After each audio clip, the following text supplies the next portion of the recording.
At the Port Authority bus terminal, my husband bought me a coffee. "Drink up, honey. It's a long ride," he said, his voice dripping with affection.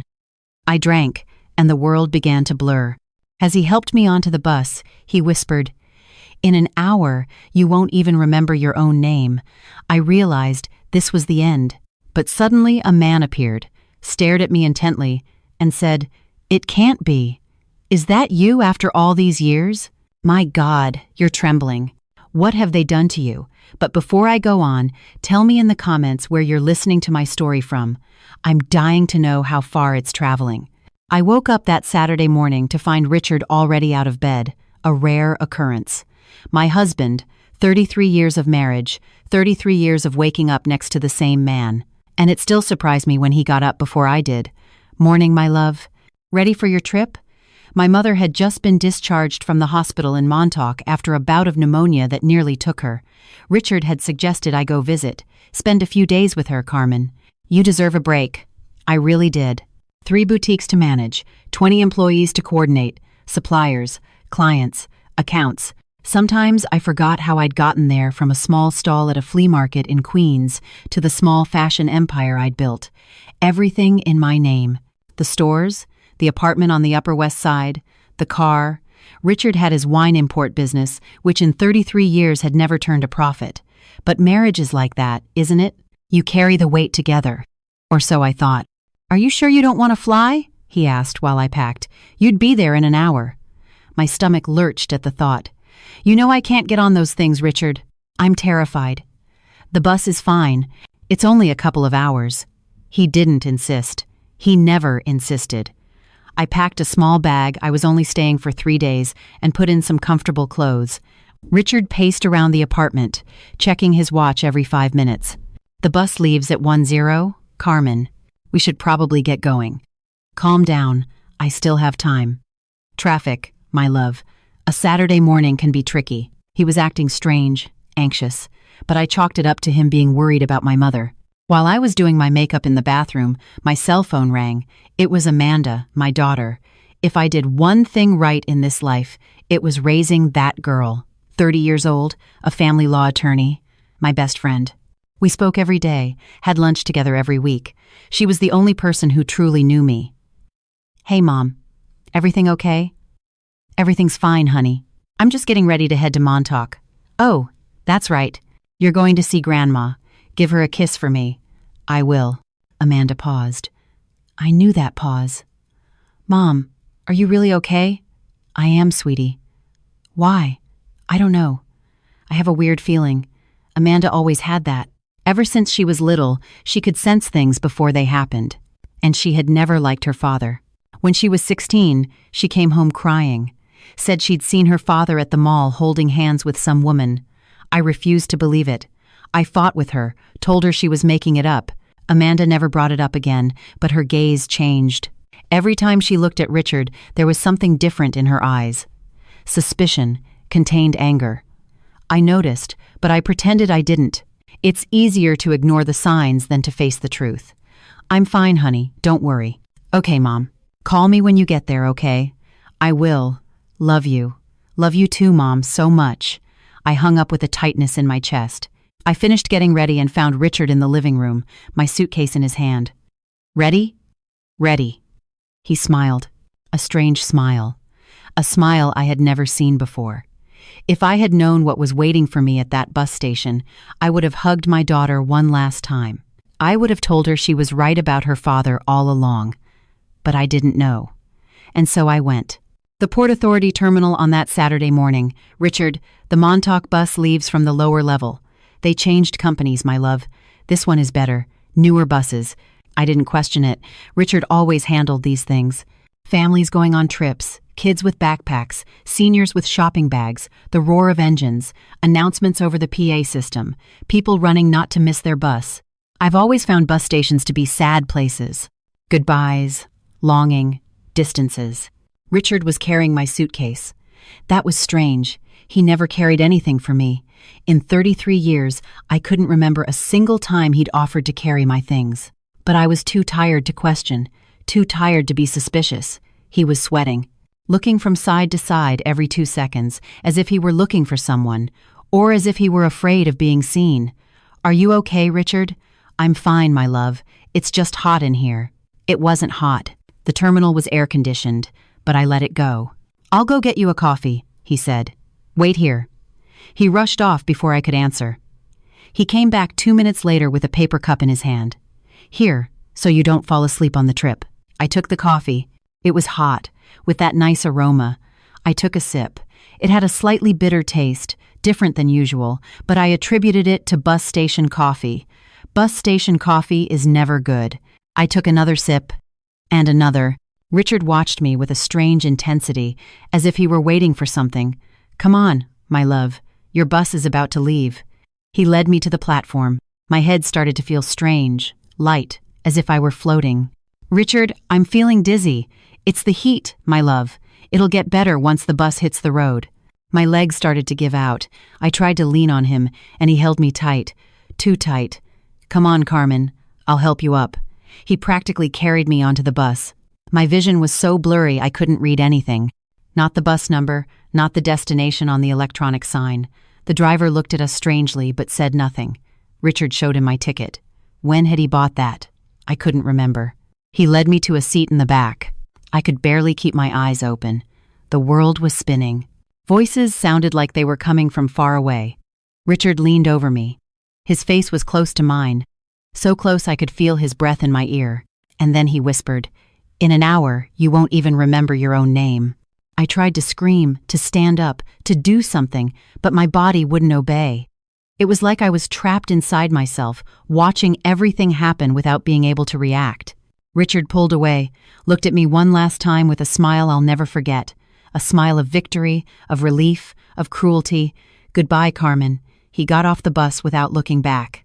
With great effort, I managed to turn my head to the side. I saw him through the window, walking calmly through the terminal, as if nothing had happened, as if he hadn't just destroyed the life of the woman he'd been married to for 33 years. The bus started to move. My consciousness was slipping away. The images became blurrier, the sounds more distant.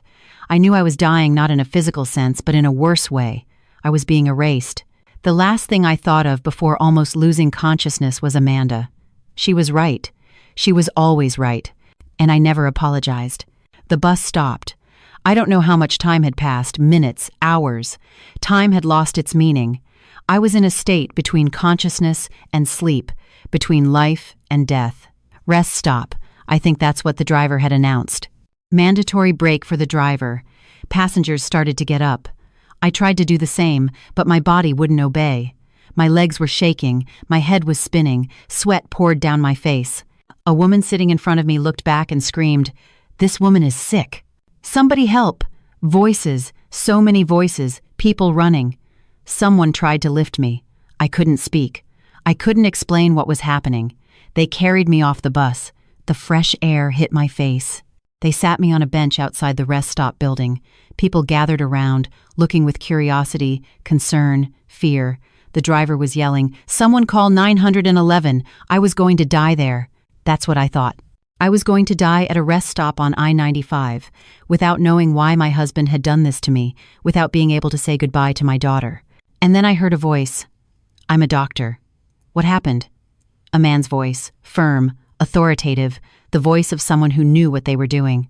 I felt hands on my face, firm but gentle. Someone lifted my eyelids, looked into my eyes. I heard him rummaging through my purse, looking for my ID. And then the voice changed, from professional to shocked. Carmen. Carmen Prado. I tried to focus, to see who was speaking. A blurry face in front of me. A man, graying hair, brown eyes. Familiar, so familiar. "Paul?" My voice came out as a whisper, but he heard it. My God. After all these years, what happened to you? Paul Roberts, the shy kid from our high school in White Plains, 40 years ago. He was skinny, wore glasses, and was always being picked on by the bullies. One day, I saw 3 of them cornering him in the hallway, taking his lunch, pushing him against the wall. I was 15 and had a sharp tongue. I got in the middle of it, called them every name in the book, threatened to tell the principal. They left, laughing, but they never bothered Paul again. We became friends after that. He was smart, funny, kind. He helped me with math. I helped him not get beaten up so much. We spent all of high school together. He had a crush on me. I knew it. Everyone knew it, except me, who pretended not to see. Senior year, at the prom, he asked me to come out to the school garden. He was nervous, stammering, sweating. He started to say something, but before he could finish, Richard showed up. Richard, the popular one, the handsome one, the guy with the cool car. "Carmen, come on. I'll give you a ride." I looked at Paul and said, "Sorry, Paulie. We'll talk later?" There was no later. I started dating Richard. Paul went to med school in another state. We lost touch. 40 years without seeing that face. And now he was here, in front of me, looking at me with a mixture of shock and concern. "Carmen, talk to me. Did you take something? Eat something?" I tried to answer. The words came out jumbled. Broken. "Coffee. Richard. Coffee." Paul understood. I saw it in his eyes. He got it instantly. "That bastard," he muttered, and then, yelling, "Somebody call 911 now. Tell them it's acute poisoning." He laid me on the ground on my side. Recovery position, I think it's called. He monitored my breathing, kept me from passing out completely. "Carmen, stay with me. Look at me." I tried with all the strength I had left, but the world was going dark. He wanted to kill me. "I know, Carmen, I get it. But you're not going to die. Not while I'm here." Sirens. The ambulance arriving. Paramedics' voices. Paul giving instructions with the authority of someone who's done this for decades. Suspected poisoning with an amnesic sedative, probably a benzodiazepine or scopolamine. Urgent gastric lavage. Activated charcoal, full toxicology panel. "Are you family, sir?" Paul looked at me, at the woman he had loved 40 years ago and had never forgotten. "I'm a friend." For 40 years, he held my hand as they put me on the stretcher. He didn't let go for a second. The last thing I saw before I blacked out was his face. The boy I had saved 40 years ago, now saving me back. Paul saved me twice at that rest stop. Once as a doctor, and once as the friend I never should have let go. I opened my eyes to a white ceiling. The smell of disinfectant, the beeping of machines, fluorescent lights, a hospital. I was alive. For a moment, I didn't remember anything. Not the coffee, not the bus station, not Richard's whisper in my ear. For a moment, I just existed, without a past, without context, without pain, and then it all came flooding back. Like a wave crashing on the shore, the memories hit me with full force. The bitter coffee, the wobbly legs. In an hour, you won't even remember your own name. I remembered everything. I turned my head to the side and saw Paul. He was sitting in a chair next to my bed, with dark circles under his eyes and a day's worth of stubble. He looked like he hadn't slept all night. "Carmen," he leaned forward, relieved. "You're awake." "Thank God, you're awake." I tried to speak, but my throat was dry. Paul got a cup of water and helped me drink. The water went down slowly, cool, healing. "What time is it?" I asked, my voice still hoarse. "It's 9 a.m. on Sunday. You've been asleep for almost 20 hours. 20 hours. A whole day of my life, erased by the drug my husband had put in my coffee. Paul, what happened to me?"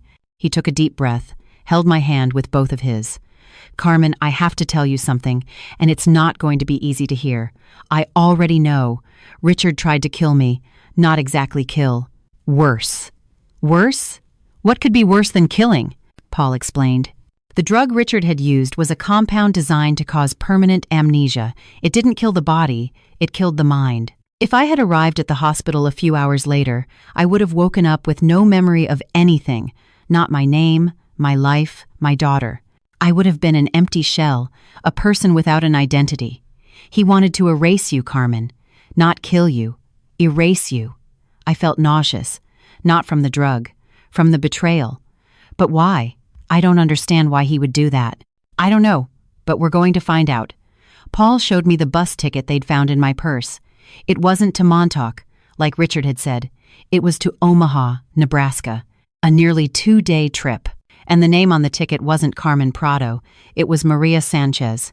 He wanted you to disappear in the middle of the country, without a memory, without an identity. You would have become a Jane Doe, a person with no past, and he would have gotten everything.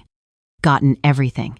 the boutiques, the apartment, the car, everything I had built over decades of hard work.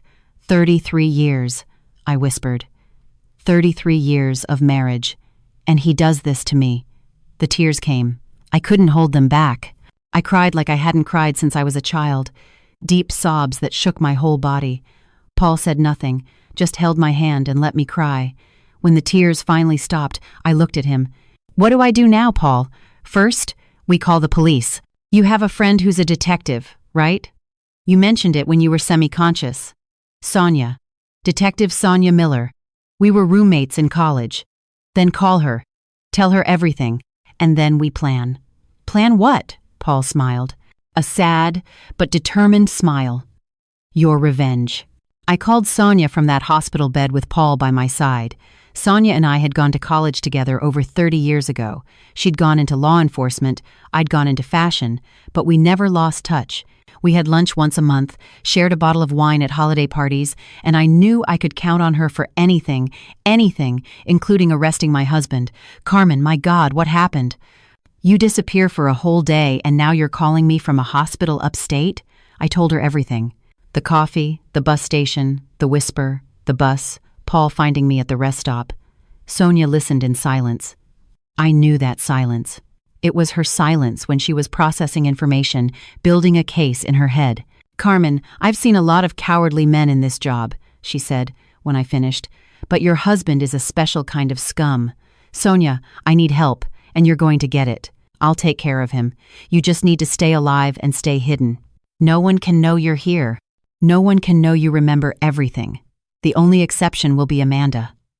I'll need her for the legal side, and I trust her as much as I trust you. Understood. And Carmen? What? 30 years of friendship. You think I was going to abandon you now? I hung up the phone, feeling for the first time since I'd woken up a flicker of hope. Paul hadn't left my side. He'd canceled the neurology conference he was on his way to when he found me. Paul, you don't have to stay here. I'm better now. I know I don't have to, but I want to. He looked out the window of the room at the blue sky outside. You saved me once, Carmen. In high school, when those guys were about to beat me up, you appeared out of nowhere and stood up to them for me. I remembered. Of course, I remembered. I never forgot that. And I'm not leaving now. Not this time. I held his hand and let the silence speak for us. That night, lying in that hospital bed, I made a promise to myself. When all of this was over, I would apologize to Amanda. I would tell her she had been right all along. I would be the mother she deserved. If I survived, Sonia worked fast. In 2 days, she had put together a complete dossier on my husband's secret life, and what she found was worse than I could have imagined. The wine import business had gone bankrupt 2 years ago. Richard had hidden it from me, pretending to go to work every morning when, in reality, he was spending the day doing God knows what. But that wasn't all. Richard had debts, massive debts. $1 million to a loan shark connected to organized crime. He had invested in some illegal import scheme that went wrong, and now his life was being threatened. And to complete the picture, he had a mistress. Jessica, 32 years old, a personal trainer, platinum blonde, huge nails, tight clothes. Sonia showed me the photos, the two of them at a motel, holding hands at the mall, having dinner at expensive restaurants. A 2-year affair, 2 years of lies. The texts between them are revealing, Sonia said, her voice filled with disgust. She read some of them to me. Jessica asking when Richard was going to leave the old hag. Richard promising that everything would be resolved soon. Jessica demanding gifts, trips, luxuries that Richard paid for with the money I thought was going into his company. Did she know about the debts? She knew, and she stayed with him anyway, thinking that when you disappeared, she'd get everything. Disappeared. What a nice word for what he tried to do to me. Sonia nodded. She had also gotten a confession from the pharmacist who sold Richard the drug. $15,000 for a compound that was supposed to turn me into a walking vegetable. We have the security footage from the terminal, too, she continued. Richard putting the powder in the coffee, carrying you to the bus, leaving without a look back. It's all on tape. I should have been crying. I should have been destroyed. But I had cried so much in the last 48 hours that I had no tears left. I only had anger. A cold, calculated anger that burned in my chest like a hot coal. "So now what?" I asked. Sonia smiled, a predatory smile. "Now we wait. Richard has filed a petition in court to get access to your bank accounts. Says you've disappeared and he needs the money to fund the search." "The search? How ironic. The hearing is in 5 days, and you're going to show up there, alive, with your memory, and with all this evidence. The look on his face will be priceless." "He thought it was the perfect crime," I said. "He forgot your best friend is a detective," Sonia finished. We both laughed. A bitter, joyless laugh, but a laugh nonetheless. It was good to have someone on my side. Sonia left that night, promising to be back in 2 days with more information. Paul stayed with me, as he had from the beginning. "You should get some rest," I told him. "You haven't slept properly in 3 days." "I'll sleep when you're safe." I looked at him, at the man he had become, kind, dedicated, loyal, everything Richard had never been. We sat in silence, but it was a good silence, a silence full of unsaid things that would one day be said. The next morning, Sonia called with urgent news. "Carmen, your husband called the hospital. My blood ran cold. Does he know I'm here?" "No. He was calling hospitals along the bus route, looking for a woman in her 52nds with no ID.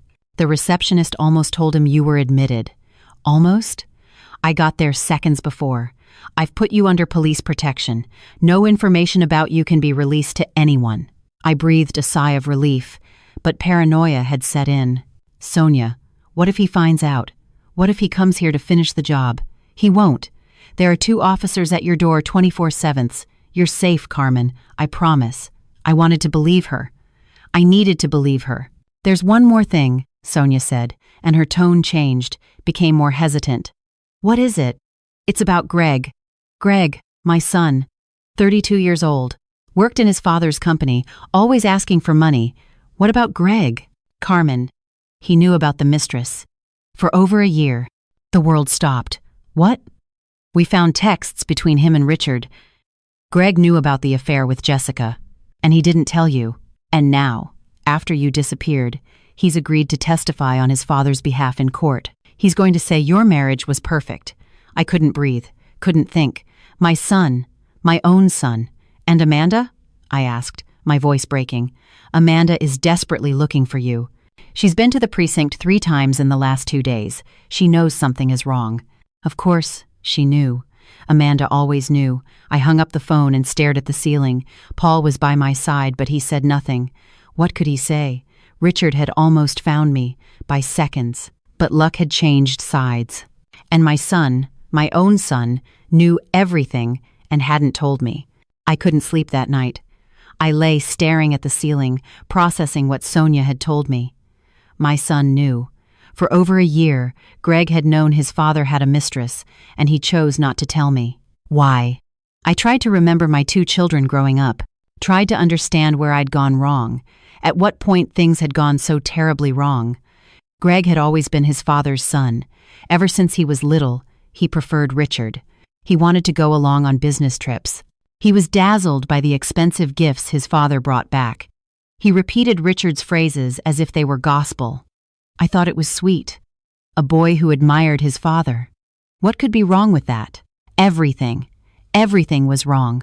Richard probably took Greg to meetings that were actually trysts with his mistress. He gave him money to keep quiet, not to ask questions, to be an accomplice. And Greg accepted. Accepted because it was easier, because the money was good, because he had never learned the difference between right and wrong. The blame was mine, too. I was too busy building my business, working too hard to support the family, while Richard pretended to have a company. I outsourced the raising of my son to the wrong man. But Amanda was different. Amanda was always different. Since she was little, she followed me everywhere. When I opened my first shop, a tiny clothing stall at a neighborhood flea market, Amanda was 8 and insisted on coming along. She'd sit on a stool behind the counter, doing her homework while I served customers, observing everything with those big, curious eyes. "Mom, why was that lady crying?" she asked once after a customer left, wiping away tears. "Because her husband did something very mean, honey, and she's sad." "What did he do?" "Grown-up stuff. You'll understand when you're older." "I don't want to understand. I want to help her." At 12, Amanda started helping me with inventory. She'd check the pieces, organize by size, note what was missing. She had a natural talent for numbers and an impressive memory. "Mom, we're missing 3 blue tops in size medium, and the supplier sent 2 fewer skirts than we ordered." "How do you know that, honey?" I counted. By 15, she was already waiting on customers. The women loved her. She had a gentle way of listening, of making people feel special. And she heard the stories. Stories of unhappy marriages, of betrayals, of women who had given everything for their families and received ingratitude in return. "Mom, when I grow up, I want to be a family law attorney." "Why, sweetie?" "Because I want to help these women. I want to get justice for them." I hugged my daughter that day, so proud. I didn't know that one day I would be one of those women. At 16, Amanda came to tell me she'd seen her father with another woman, and I didn't believe her. I called her a liar, told her she was making it up because she didn't like her father. Amanda never brought it up again, but her gaze changed. She distanced herself from Richard, started avoiding him, speaking only when necessary, and I, blind and cowardly, pretended not to notice. At 18, she went to college to study law. At 23, she passed the bar exam, on her second try, after a first failure that devastated her. I remember her phone call, crying, saying she was a failure. "Amanda, listen to me. You get up, you dust yourself off, and you try again. That's what we do. That's what I've always done." She got up, she dusted herself off, she tried again, and she passed. At 30, Amanda was a respected lawyer, specializing in domestic violence cases and contentious divorces. She defended women like the customers in my stores, women who had been betrayed, abandoned, humiliated. And she was good at it. We talked every day, had lunch every week. She was my best friend, my confidant, the only person who truly knew me. When I was sad, she could tell before I even opened my mouth. When I was happy, she celebrated with me. "Mom, you're my hero," she told me once during a Sunday lunch. "You built all this from scratch, started selling clothes at a flea market, and now you have 3 boutiques. I want to be just like you when I grow up. You're already grown up, honey. And you're much better than me." Impossible. Lying in that hospital bed, thinking about my 2 children, I finally understood the difference between them. Greg had chosen money. Amanda had chosen me. And now, while I was here, hidden, hurt, betrayed, Greg was preparing to testify for his father, and Amanda was desperately looking for me. I had to talk to her.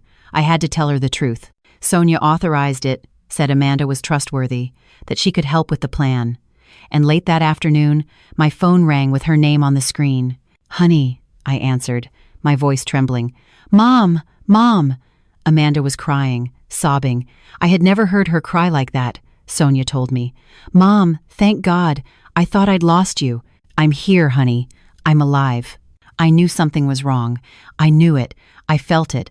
"Mom, when you didn't answer the phone, when you didn't text to say you'd arrived, I felt something was terribly wrong. I should have listened to you, honey. 14 years ago, when you saw him at the mall."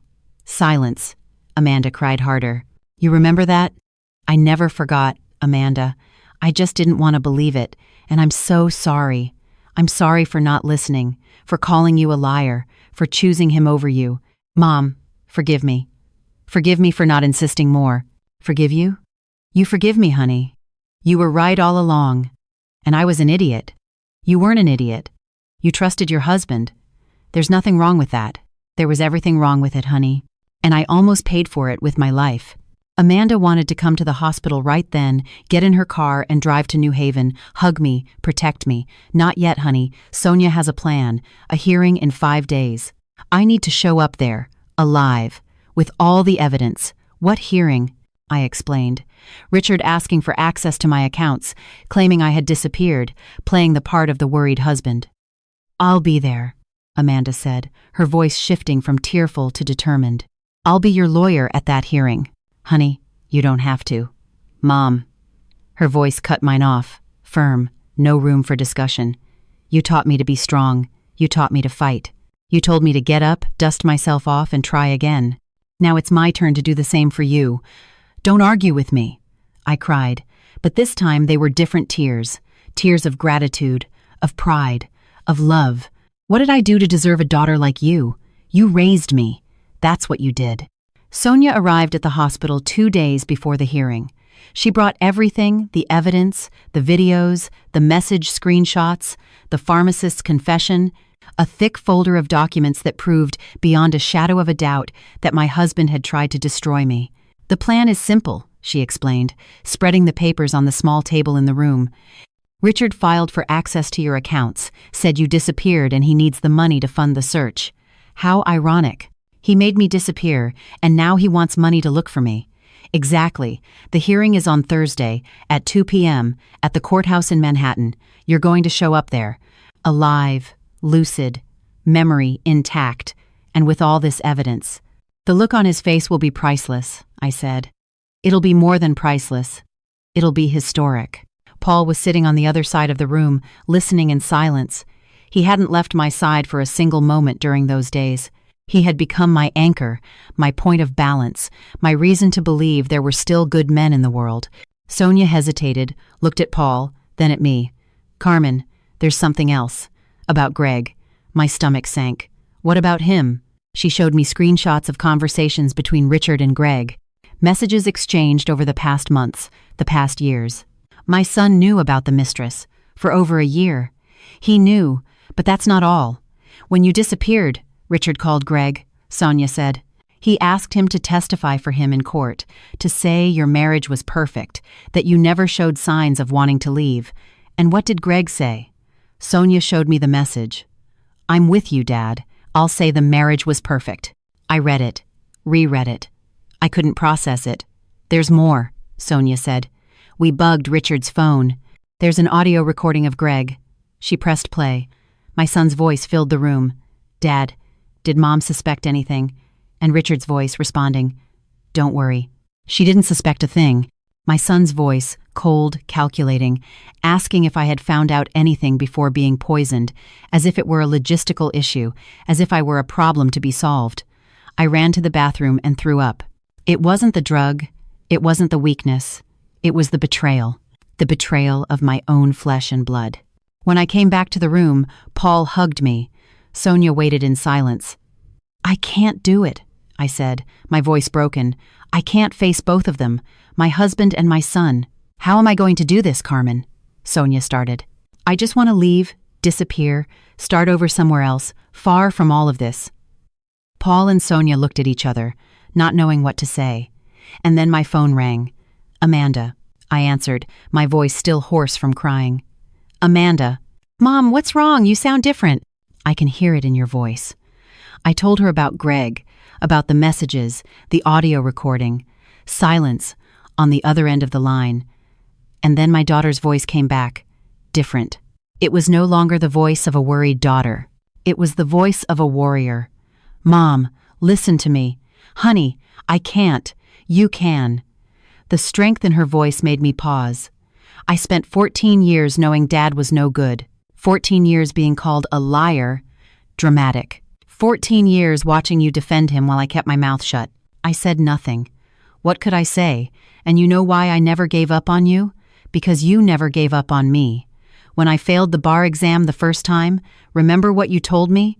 Get up, dust yourself off, and try again. Exactly. And I got up, and I tried, and I passed. Because of you, silence. So now it's my turn to tell you. Get up, Mom. Dust yourself off and go to that courthouse and destroy those two. I started to cry again, but they were different tears. You built an empire selling clothes at a flea market.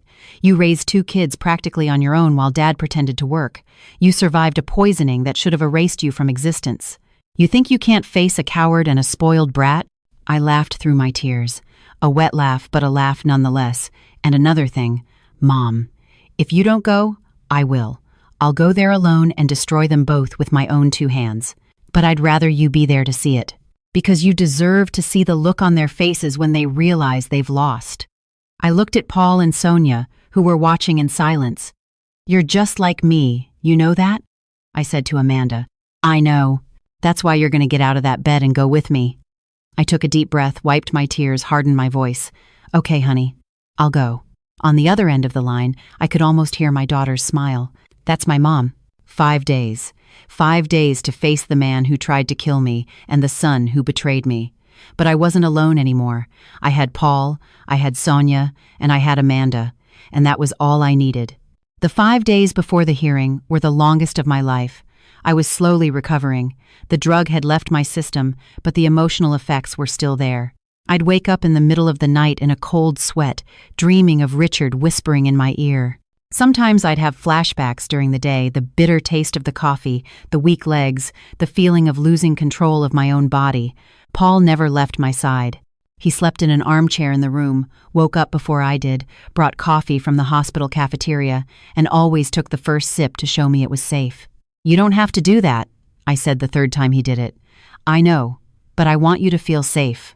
We talked for hours about the past, the present, the future. I learned things about Paul I'd never imagined. He'd been married for 22 years to a woman named Helena, an oncologist who died of cancer 3 years ago. "Life is ironic," he said. "She spent her entire career treating cancer in others, and she died of cancer. You loved her very much. She was my partner, my best friend, my other half. When she died, I thought I wouldn't be able to go on. But you did. We always go on, Carmen. It's what we do." I told him about my years of marriage to Richard, about the nights I slept alone while he worked late, about the times I had suspicions but chose to ignore them. "You were never happy with him, were you?" Paul asked. I thought for a moment. Had I been happy? I thought I was. But I think I was just used to it. Used to the routine, the company, the idea of having a family, real happiness. I'm not sure I ever knew it. "Yes, you did," Paul said. "You told me about Amanda, about how close you are, how she's your best friend. That's happiness, Carmen. That's real love." He was right. Amanda was my happiness. She always had been. On the 4th night, as I was trying to sleep, Paul pulled his armchair closer to my bed. "Carmen, can I tell you something?" "Of course. Do you remember that night, the senior prom, in the school garden?" I closed my eyes and remembered. It was June of 1983, the last big party before we all went off to college. The gym was decorated with blue and white balloons, our school colors. The music was loud, people were dancing, teenagers savoring the last few weeks before becoming adults. I was by the punch bowl when Paul appeared at my side. He looked different that night. He'd worn a dress shirt, combed his hair, even taken off his glasses. "Carmen, can I talk to you for a second?" "In private?" I looked around. My friends were on the dance floor. No one would miss me. "Sure, Polly. What's up?" He led me out to the school garden. It was a warm summer night. A full moon lighting up everything, the smell of honeysuckle in the air, crickets chirping, the music from the gym muffled by the distance. We stopped under a tree. Paul was trembling. "Carmen, I need to tell you something." "What is it? Are you okay?" "I am. No. I'm not. He took a deep breath. "I rehearsed this 1,000 times in my head, but now that you're standing here in front of me, I've forgotten everything." I laughed. "Calm down, Polly. It's me. You can talk." He looked me in the eyes, and I saw something there I'd never seen before. Or maybe I had seen it and just pretended not to. "Carmen, we've been friends for 3 years, and in those 3 years, you've been the most important person in my life. You defended me when no one else would. You made me laugh when all I wanted to do was cry. You made me believe I could be somebody." My heart started to beat faster, and I don't know how to say this, but he took a step toward me. I could feel his warmth, his nervousness, his love. "Carmen, A car horn cut through the night. We both turned. A red Camaro had pulled up to the school entrance, and leaning against it, smiling like he owned the world, was Richard. "Carmen, come on, I'll give you a ride." Richard, the popular one, the handsome one, the captain of the football team. The guy all the girls wanted and who, for some reason, had started noticing me that month. I looked at Paul, at my friend, at the boy who was about to tell me something important. "Sorry, Polly.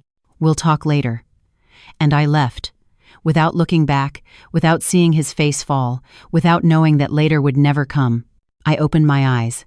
I was back in the hospital room, 40 years later.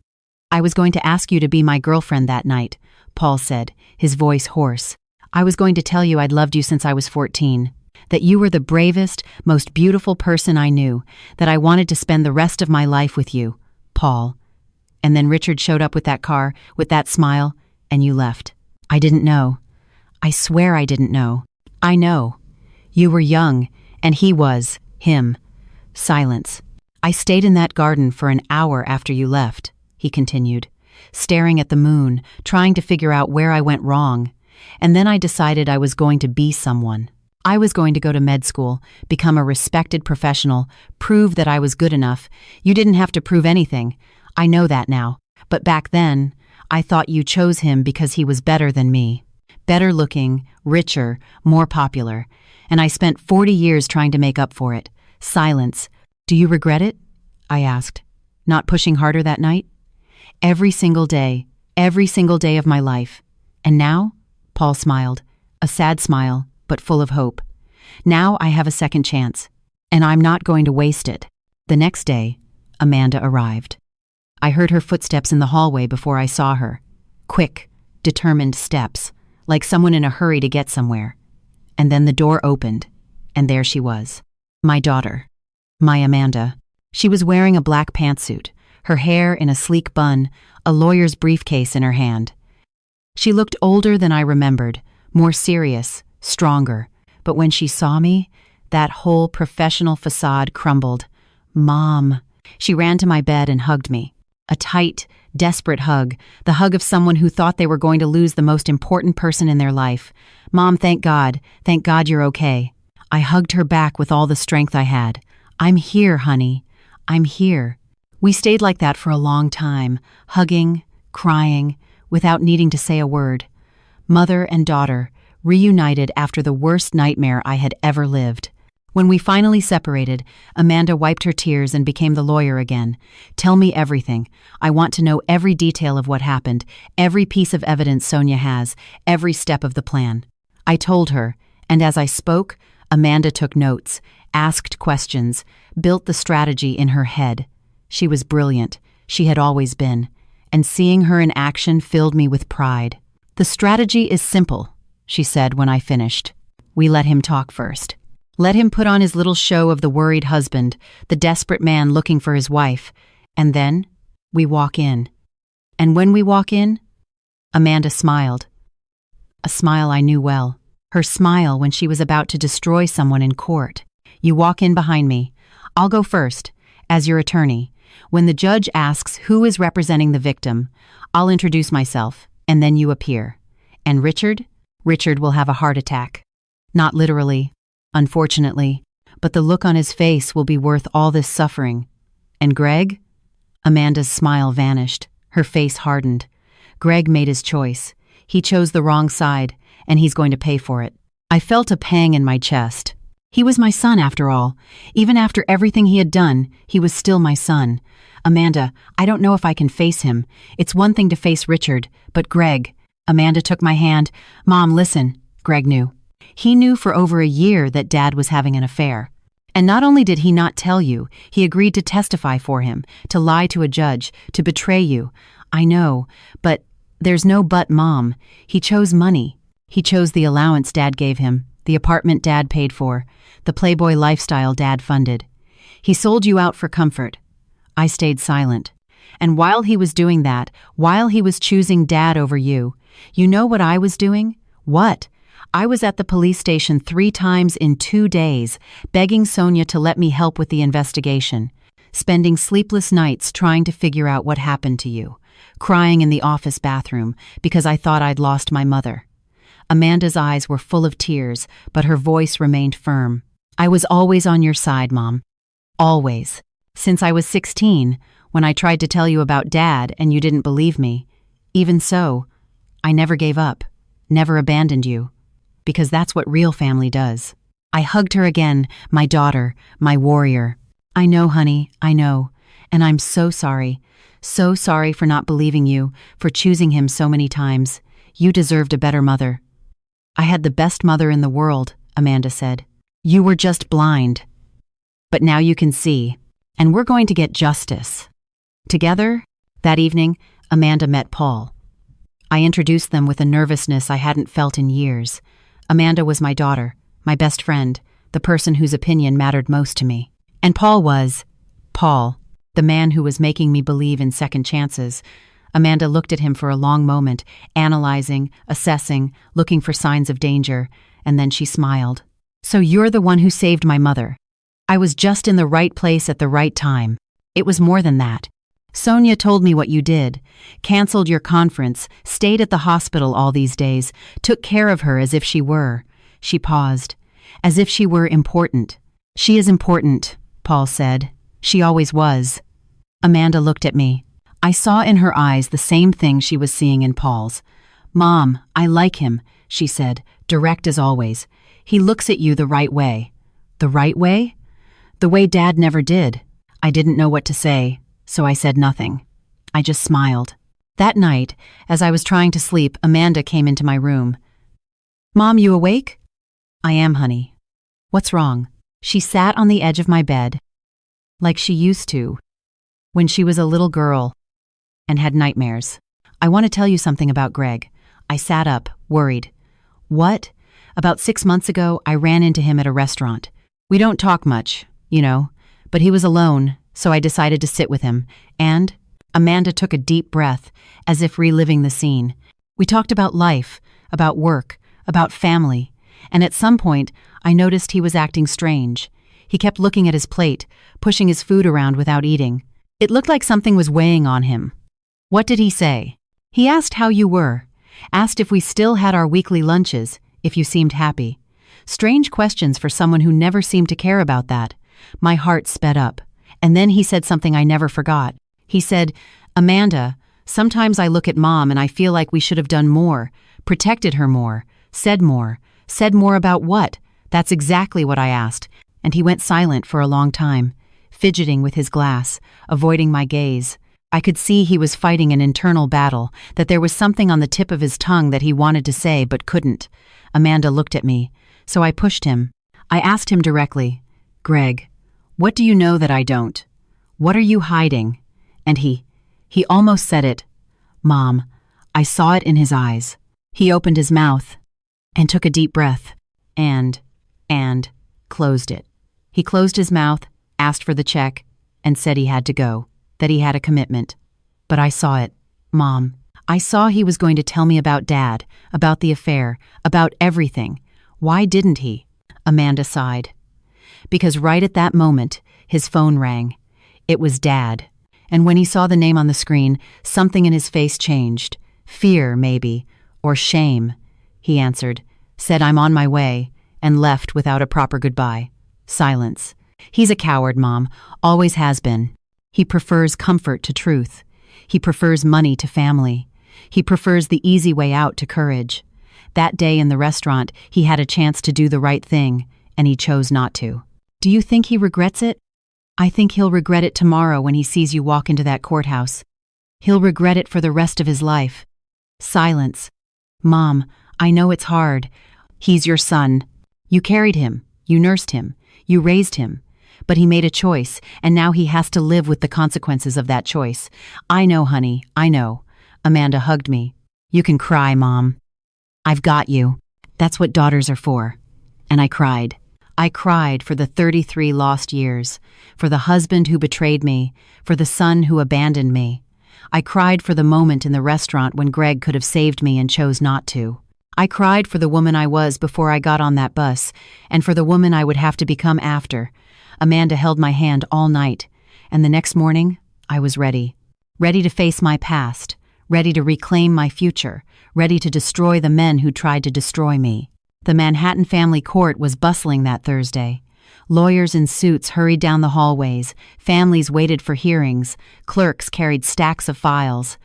The sound of heels on marble floors, of voices echoing off the high walls, of lives being decided behind closed doors. I was in a car parked outside with Amanda and Paul. Sonia had gone ahead to prepare the ground. The hearing was scheduled for 2 p.m. It was 1:45. Mom, how are you feeling? I looked at Amanda. My daughter looked impeccable. Black pantsuit, hair in a bun, subtle makeup. She looked like a lawyer from a movie. She looked like someone who knew exactly what she was doing. Nervous, I admitted. Very nervous. That's normal. But you don't have to be afraid.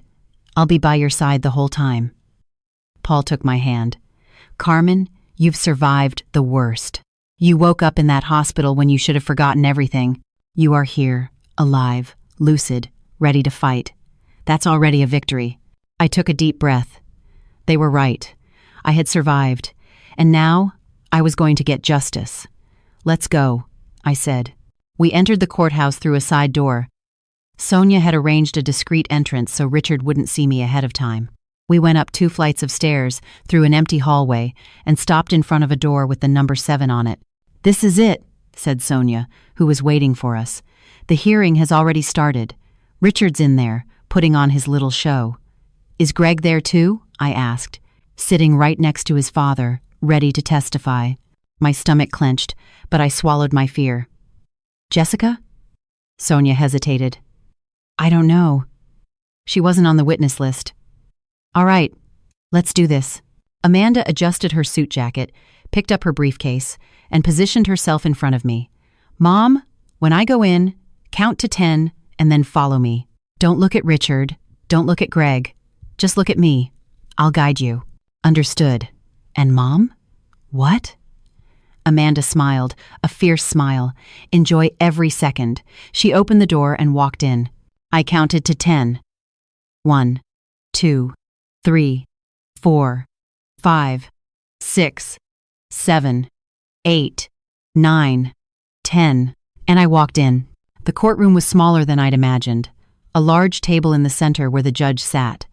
On the left, Richard and his lawyer. On the right, an empty chair, the victim's chair. Greg was sitting behind his father in a row of chairs for witnesses. When I entered, the world stopped. Richard was in the middle of a sentence. He was saying something about how desperate he was to find his wife, about how he needed the money to continue the search. His voice was convincing, full of feigned emotion, and then he saw me. The color drained from his face, his eyes went wide, his mouth opened and closed without making a sound. He looked like a fish out of water, gasping for air. Carmen. His voice came out as a strangled whisper. I didn't answer. I didn't look at him. I looked at Amanda, just like she'd told me to. Amanda approached the judge's table with the confidence of someone who had done this for years. Your Honor, my name is Amanda Prado. I am an attorney, New York State Bar number 287451, and I represent the victim in this matter. The judge, a man in his 60 seconds with a face that looked like it had seen everything, looked at me with curiosity. Victim? What victim? We are here to address a petition for access to the bank accounts of a missing person. With all due respect, Your Honor, the person is not missing. She is right here in front of you. Carmen Prado, my mother and my client. The judge looked from Amanda to me, from me to Richard. Mr. Prado, you stated that your wife had disappeared. Richard couldn't speak. He was in shock. His lawyer tried to intervene. Your Honor, clearly there has been a misunderstanding. There has been no misunderstanding, Amanda interrupted. There has been attempted murder, poisoning, identity fraud, and attempted embezzlement of assets, and I have proof of all of it. The room erupted in murmurs. The judge banged his gavel. Silence. Miss Prado, those are very serious accusations. I know, Your Honor, which is why I brought the evidence. Amanda opened her briefcase and began to distribute documents. Copies of the texts between Richard and Jessica, screenshots of conversations with Greg, the pharmacist's confession, medical reports from the hospital in New Haven, videos from the Port Authority security cameras. This is the defendant purchasing the substance he used to poison my mother, she said, holding up a document. This is the forged prescription he used. This is the toxicology report showing the levels of the drug in her blood. And this, she paused dramatically, this is the video of the defendant putting the drug in my mother's coffee at the Port Authority bus terminal on March 12th of this year. Amanda plugged a flash drive into the courtroom's computer. The screen lit up, and there was Richard, in grainy black and white, looking from side to side, putting a white powder into a coffee cup, handing it to me with a smile. You can clearly see the defendant administering the substance, Amanda continued. And here, she fast-forwarded the video, the defendant, carrying the victim, who is already under the effect of the drug, onto the bus. Note that she can barely walk. And here, another fast-forward, the defendant leaving the bus without looking back, while the victim is left alone, drugged, with a fake ticket in the name of Maria Sanchez. Destination, Omaha. Absolute silence in the room. The judge looked at Richard with an expression I will never forget. Disgust, revulsion, contained fury. "Mr. Prado, do you have anything to say in your defense?" Richard finally found his voice, but it wasn't the confident voice from before. It was the voice of a desperate man. "Your Honor, this is a setup. My wife is confused. She's suffered a trauma. She doesn't know what she's saying." "I know exactly what I'm saying." I spoke. It was the first time I had opened my mouth since I entered the room. Everyone turned to look at me. "I know you put a drug in my coffee. I know you whispered in my ear that in an hour I wouldn't even remember my own name. I know you bought a ticket to Omaha in the name of Maria Sanchez to send me to the middle of the country, without a memory, without an identity, without a life." My voice was firm, firmer than I expected. "I know you have a mistress named Jessica, that you owe almost $1 million to a loan shark, and that you planned all of this to get my money. The money I built, the stores I built, the assets I accumulated while you were pretending to have a company." Richard was white as a sheet, trembling, sweating. "Carmen, my love, I can explain. Don't call me my love." My voice cut like a knife. "You lost that right when you tried to erase me from existence." Amanda came to my side, placed a hand on my shoulder. "Your Honor, in addition to the physical evidence, we also have testimonial evidence. The pharmacist who sold the drug has already given a statement to the police.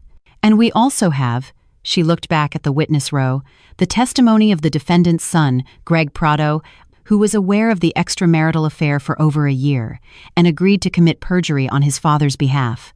Greg, who had been sitting in silence until that moment, went pale. I didn't." "We have the messages, Greg," Amanda said, looking directly at him. "We have the audio." "Dad, did Mom suspect anything? Does that ring a bell?" Greg opened his mouth to answer, but no sound came out. Amanda turned back to the judge. "Your Honor, I request the defendant, Richard Prado, be held in custody pending trial for attempted murder, and that an investigation be opened into Greg Prado for conspiracy to commit perjury and obstruction of justice." The judge nodded. "Granted." "Bailiff, please." And then the courtroom door burst open. A woman ran in. Platinum blonde, huge nails, tight clothes. "Jessica."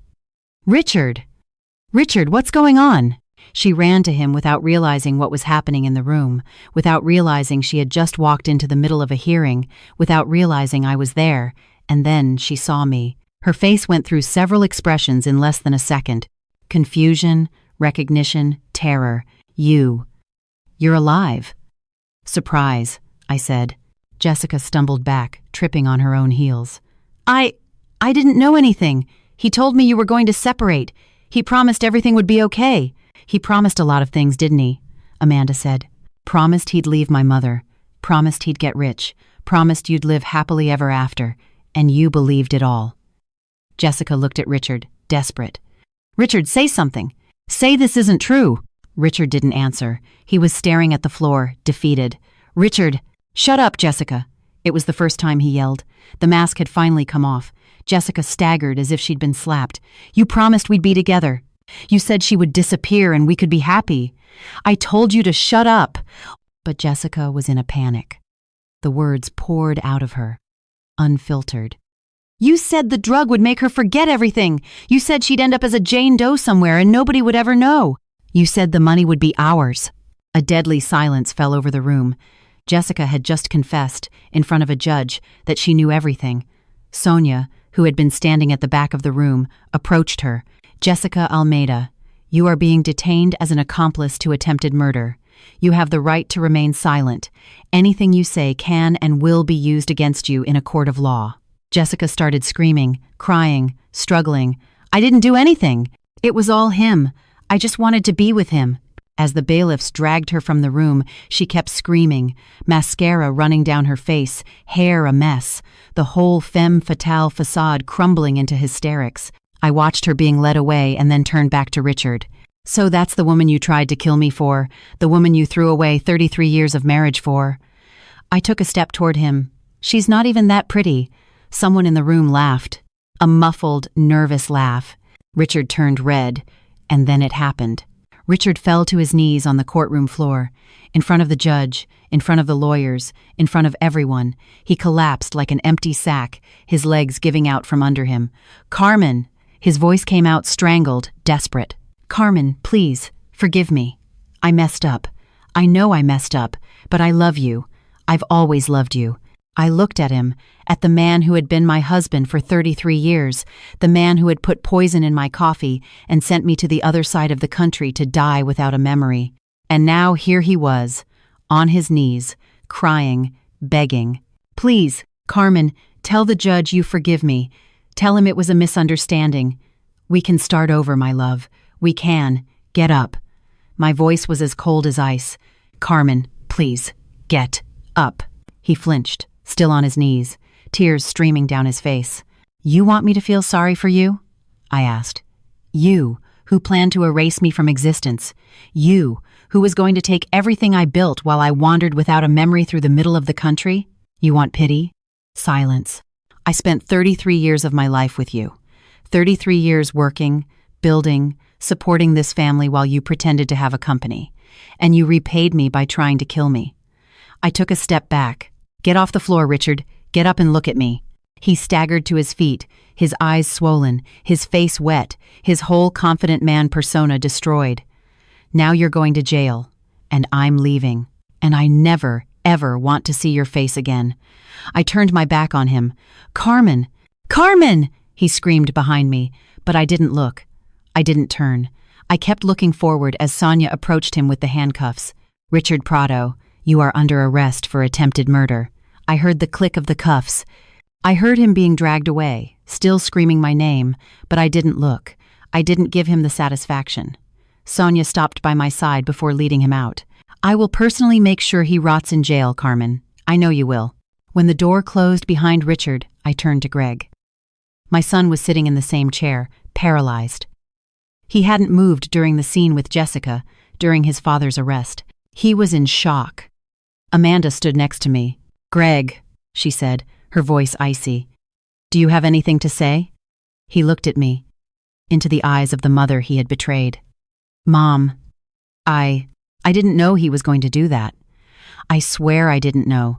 "You knew about the mistress," I said, "for over a year. I thought it wasn't my business. I thought you two would work it out. And when I disappeared, when your father said I was gone, you didn't suspect anything?" Greg fell silent. "You agreed to lie to the judge," Amanda continued. "You were going to say our parents' marriage was perfect. You were going to help Dad steal our mother's money. I wasn't.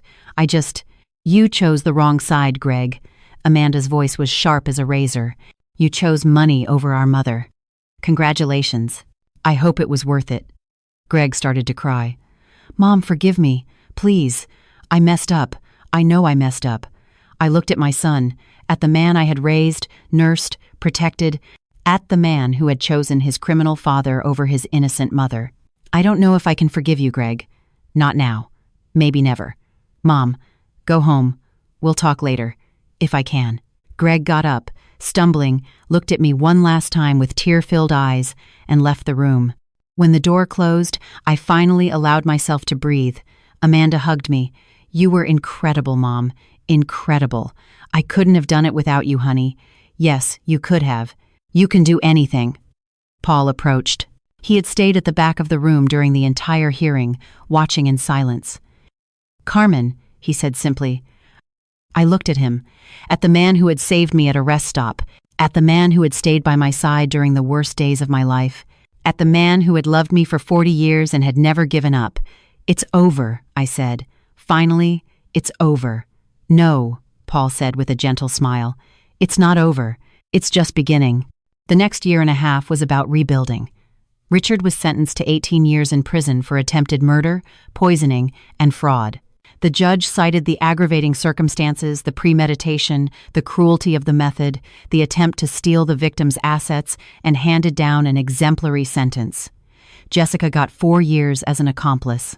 At her trial, she tried to play the victim, said Richard had manipulated her, that she didn't know the whole plan. But the texts were there, the evidence was there, and the jury had no mercy. I heard later that her life fell apart. She lost all her personal training clients. The gym where she worked fired her. Her Instagram followers vanished. One of my employees told me she saw her the other day working as a cashier at a supermarket in the Bronx. Hair tied back, blue uniform, no makeup, unrecognizable. Miss Carmen, you won't believe who I saw scanning groceries yesterday. I believed her, and I felt no pity. Greg was not incarcerated. The DA's office determined he had no direct involvement in the crime, only prior knowledge of the affair. But his reputation was destroyed. The story was in all the papers. Son knew of father's plan to poison mother, said nothing. He lost his job, his friends, his girlfriend. I should have felt satisfaction. Justice had been served. But what I felt was a huge emptiness. I moved back to the city 2 weeks after the trial. I took back the reins of my boutiques, which had been managed by my store managers in my absence. They'd done an impeccable job. Sales were even up. But I needed to come back. I needed normalcy. Paul returned to his practice upstate. We talked on the phone every day, saw each other on weekends, but he had his life and I had mine. We were building something slowly, carefully, without rushing. I waited 40 years, he said once. I can wait a little longer. Amanda was always nearby. We had lunch every week, just like before, but it was different now. There were no secrets between us. Now I knew she had always been right, and she knew I had finally seen the truth. Mom, are you happy? She asked me at one of those lunches. I'm trying, honey. One day at a time. Paul helps. I smiled. He helps a lot. Amanda smiled back. Good. You deserve someone who treats you right. And then, almost 2 years after the trial, Greg showed up. I was at the store, checking a winter shipment, when one of my employees came to get me. Miss Carmen, there's a man here to see you. Says he's your son. My heart pounded. I hadn't spoken to Greg since the day in court. I hadn't answered his calls, hadn't replied to his texts. I wasn't ready. But he was here, and I had to face this. I went to the front of the store. Greg was standing on the sidewalk outside. He looked different. Thinner, more tired. Unshaven, wearing simple clothes, nothing like the playboy I knew. Mom, he said when he saw me. Greg. We stood in silence for a moment. The sounds of the city around us, cars passing, people talking, normal life continuing while we stared at each other. Can I come in? He asked. What do you want? To talk. Just talk. I hesitated. Part of me wanted to send him away. Part of me wanted to scream at him, to say everything I had held inside for all this time. But another part, the mother part, the part that never dies, wanted to hear what he had to say. 5 minutes, I said. We went to my office in the back. I sat behind my desk. He remained standing, nervously. Mom, I didn't come here to ask for forgiveness. I know I don't deserve it. Then why did you come? Because I want you to know that I get it. I get what I did. I get how badly I messed up. I said nothing, just waited. I've spent all this time thinking about how I got to this point, how I became the kind of person who knows his father is having an affair and doesn't tell his mother, who agrees to lie to a judge, who chooses money over family. He took a deep breath, and I realized, Mom, I became a copy of Dad. I learned from him how to lie, how to manipulate, how to put my own interests above everything else. And I'm disgusted with myself. Greg, let me finish, please. I nodded. I didn't come to ask you to forgive me. I don't deserve it. But I came to say that I want to change. I want to be different. I want to deserve to be your son again. One day. If you'll let me. Silence. And how do you plan to do that? I asked. I don't know, but I was thinking, do you need any help at the store? Anything. Carrying boxes, cleaning the stockroom, sweeping the floor. I don't want money. I don't want recognition. I just want to be around, to prove that I can be different. I looked at my son, at the man who had betrayed me, who had chosen his criminal father, who had nearly helped to destroy me, and I saw something in his eyes that wasn't there before. Shame, real shame. The stockroom needs organizing, I said after a long silence. There are boxes that haven't been opened in months. They need to be cataloged, separated by size, organized on the shelves. I'll do it. I'm not paying you for the first few weeks. You show up, you work, and you go home. No conversation, no drama. If you're still showing up after a month, we'll talk again. Okay. And Greg? What? If you miss a single day, it's over. For good. I won't miss a day, Mom, I promise. He started the next day. For the first few weeks, I barely spoke to him. He'd arrive at 8 a.m., go straight to the stockroom, and work all day carrying boxes, organizing shelves, doing the manual labor no one wanted to do. At the end of the day, he'd leave without a word of complaint. The third week, I walked past the stockroom and saw him teaching a new employee how to organize the merchandise. It's easier to find things this way, he was saying. My mom created this system years ago. It's brilliant. My mom. Not Carmen, my mom. The second month, I had him help out on the sales floor. He learned quickly, discovered he had a knack for it. He knew how to listen to the customers, to understand what they wanted. The third month, I called him into my office. Greg, you seem different. I want to be different, Mom. I need to be. He looked at me, his eyes filled with that same shame. You're the strongest person I know. You built all of this from nothing, and I threw it away for money, for cowardice. I'm going to spend the rest of my life trying to fix it. Silence. Come for dinner tomorrow night, I said. Amanda will be there. Greg's eyes widened. Mom, are you sure? No, but I'm trying. Amanda hates me. She has every right to. I know, but she's your sister, and family tries, even when it's hard. Greg started to cry silently. No sobs, just tears streaming down his face. Thank you, Mom. Thank you. Don't thank me yet. This doesn't mean everything is okay. It means I'm trying. That's different. I understand. Good. Now get back to work. Those boxes aren't going to organize themselves. He laughed through his tears. A wet, broken laugh, but a laugh nonetheless. Yes, ma'am.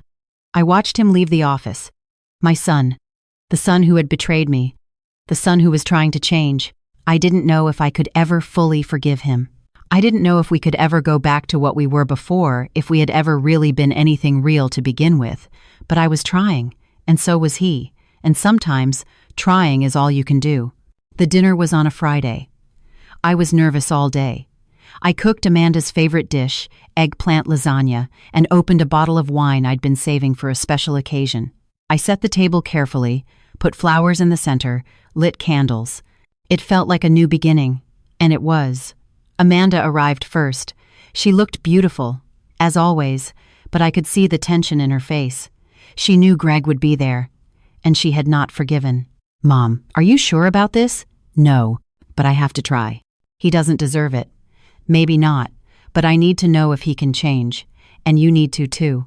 Amanda didn't reply, just sat on the couch, her arms crossed, her expression closed.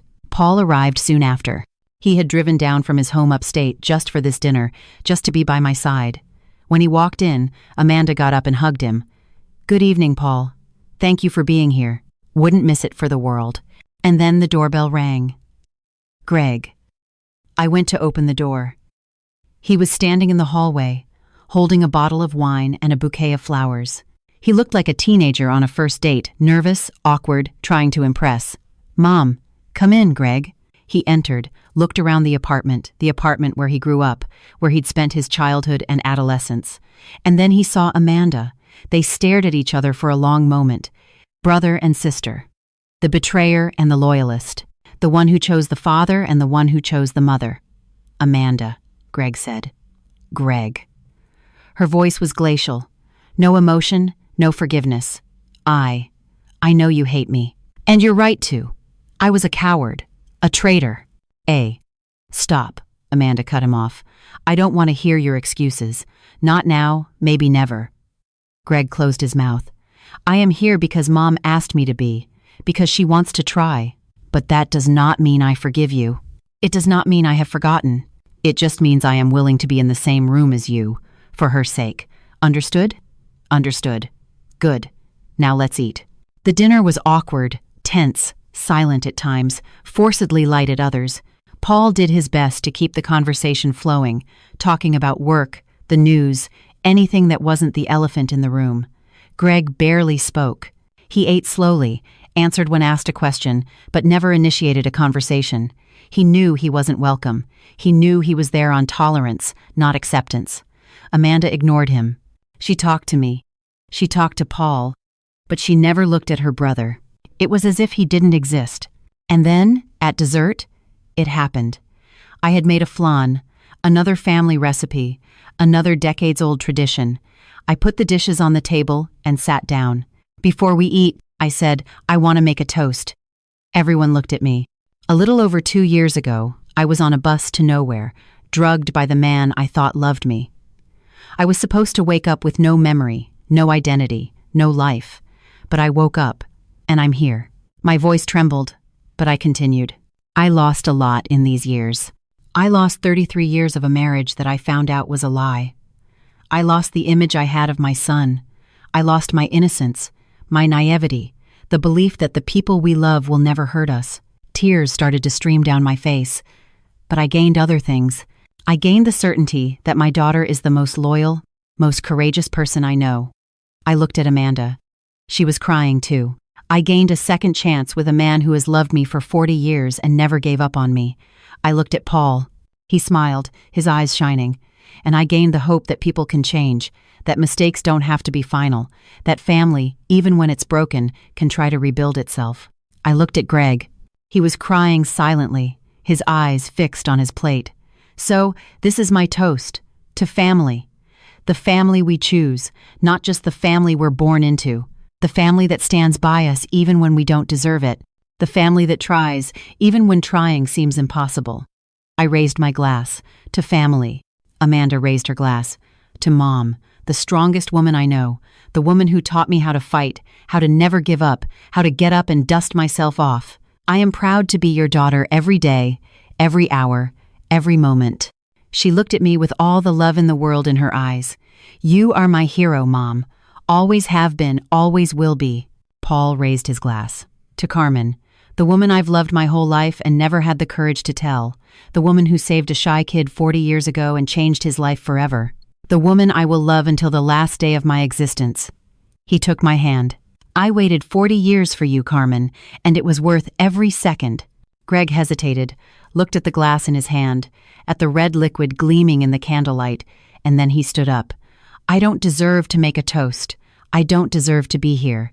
I don't deserve the mother I have, the sister I have, the family I almost destroyed. His voice was broken, tears flowing freely. But I want to say one thing, something I should have said a long time ago. He looked at me. Mom, I am so sorry. I'm sorry for every time I chose Dad over you. For every time I ignored the signs, pretended not to see, preferred comfort to the truth. I am sorry for being a coward. He looked at Amanda. Amanda, you were always better than me. Always. You saw the truth while I chose the lie. You stood by Mom while I stood by the money. You are the daughter Mom deserves. I am. I was the son she had the bad luck to raise. Amanda said nothing, but I saw something shift in her eyes. It wasn't forgiveness, not yet, but it was an opening, a possibility. I'm not going to ask you to forgive me, Greg continued. I don't deserve it, but I will promise you one thing. I will spend the rest of my life trying to be the son Mom deserves, the brother Amanda deserves, the person I should have been from the start. He raised his glass, his hands shaking. To my mother, the strongest woman in the world, the woman I betrayed and who is still giving me a second chance, I promise I will not waste it. Silence.